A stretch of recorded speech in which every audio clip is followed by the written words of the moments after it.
Imagine a group of activists so powerful that they could beam their propaganda directly into your brain. Now also imagine that they're so sophisticated they actually get you to pay them to do it. Unfortunately, you don't have to imagine it. It's real. It's Hollywood. As big as the internet has become, Hollywood, and here I'm talking specifically about television, is still king. Not only does it reach hundreds of millions of people with its messaging, it embeds that messaging in seemingly innocuous stories. Stories that distract us from the hardships of daily life, stories that make us feel good, compassionate, and decent.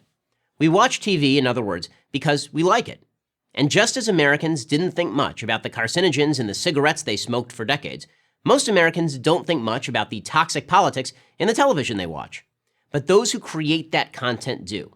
They spin out hour after hour of slickly produced left-wing propaganda, and they give themselves awards for doing it. They applaud each other's courage, even though all their friends think exactly as they do. I spoke with nearly 100 members of the Hollywood community when I wrote my book, Primetime Propaganda, and many of them openly admitted they inserted social justice messages into their shows. How they do it is both clever and effective.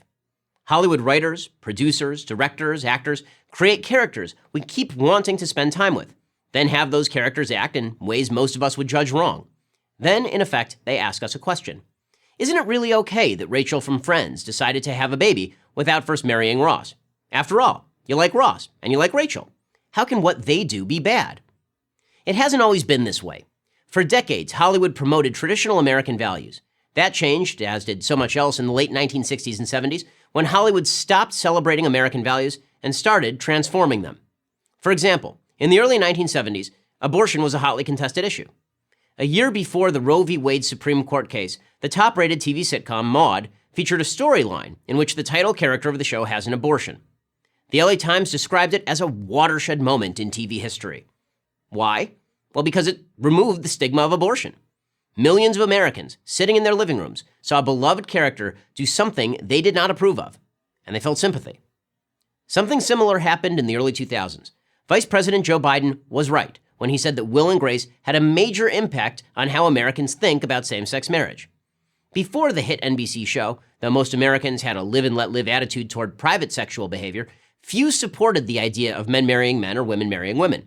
But seeing the charming and funny Will Truman live his life week after week paved the way for a much wider acceptance of same-sex marriage. Current shows like Orange is the New Black and Transparent are trying to effect the same change on the issue of transgenderism. You may think these are all good things, or that some are and some aren't. That's not my point. My point is that Hollywood has had a tremendous influence on our culture, and that influence has been all to the left side of the political spectrum. And it isn't just social issues. Chevy Chase liked to boast that he helped Jimmy Carter defeat Gerald Ford in 1976. He may be right.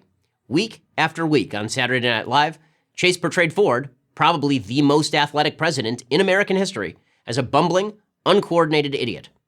In the early 2000s, Comedy Central had a show, That's My Bush, that openly mocked the 43rd president.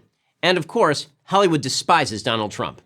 From crime dramas to the late-night comedy shows, he's relentlessly ridiculed. Somehow, Hollywood managed to take an 8-year hiatus from mocking presidents during the Obama years, but maybe that's just a coincidence. All of this programming has an effect.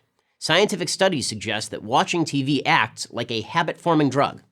According to the market research firm Childwise, teenage boys spend 8 hours per day in front of screens, much of it consuming Hollywood propaganda. Dedicated religious parents might expose their children to 2 hours a week of religious instruction. Hands-on parents might spend 30 minutes a day discussing essential values with their kids. Hollywood gets up to 40 hours a week, every week. By all means, enjoy television. I do. But remember, the people making TV don't merely want to entertain you. They want to influence you. They want you to think like they think. And unless you're aware of what they're trying to do, chances are you will. I'm Ben Shapiro, editor of The Daily Wire for Prager University.